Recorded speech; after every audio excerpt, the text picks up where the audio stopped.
नमस्कार, मी पंजाब डक. तर राज्यातल्या सर्वप्रथम शेतकऱ्याला सांगू इच्छितो की राज्यात सर्वदूरचा सध्या तरी पाऊस नाही. राज्यात विखुरलेल्या स्वरूपाचा पाऊस पडणार आहे म्हणून हा अंदाज लक्षात घ्यायचा. म्हणजे सर्वदूर सध्या पडणार नाही. 28-29 देखील एवढा काही पाऊस नसणार आहे म्हणून हा अंदाज लक्षात घ्यायचा. आणि त्याच्यानंतर 29 आणि 30 जूनच्या दरम्यान राज्यामध्ये म्हणजे सांगायचं झालं तर सोलापूर जिल्हा, लातूर जिल्हा, धाराशिव, बीड या भागामध्ये तिकडल्या भागामध्ये 29-30 तारखेला 29-30 जूनला पाऊस पडणार आहे म्हणून हा अंदाज लक्षात येतो. ते पण विखुरलेल्या स्वरूपात राहणार आहे, भाग बदलत राहणार आहे म्हणून हा अंदाज लक्षात येतं. सर्वदूर काही पडणार नाही म्हणून हे लक्षात येतं. पण राज्यात मात्र सध्या तरी असा विखुरलेल्या स्वरूपातच पाऊस पडणार आहे. आणि ते कोकणपट्टीचा मात्र ते पाऊस म्हणजे ते कोकणपट्टीचा आणि तसाच इकडं नाशिकडला ते पाऊस तसा चालूच राहणार म्हणून हे लक्षात घ्यायचं.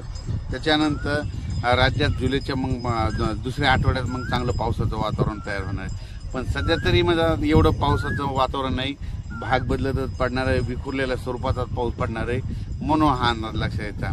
म्हणजे त्याच्यामध्ये काय होईल, ज्यांना पेरणी केलेल्याला जीवदान ठरणार आहे म्हणून हे लक्षात यायचं. आणि जमिनीमध्ये भरपूर ओल आहे. आणि काल देखील म्हणजे सांगायचं झालं तर विदर्भात खूप पाऊस झाला आणि त्याच्यामध्ये सर्व शेतकऱ्याला जीवदान भेटलं. तसाच आता ह्या 2-4 दिवस म्हणजे 29-30 तारखेला देखील असाच विखुरलेल्या स्वरूपाचा पाऊस पडणार आहे म्हणून हे लक्षात येतं. तर 29 आणि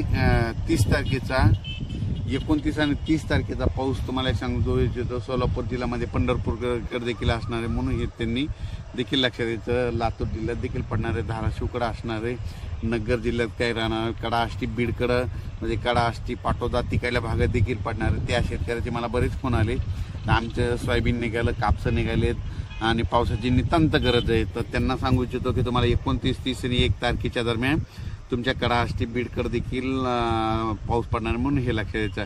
इकडे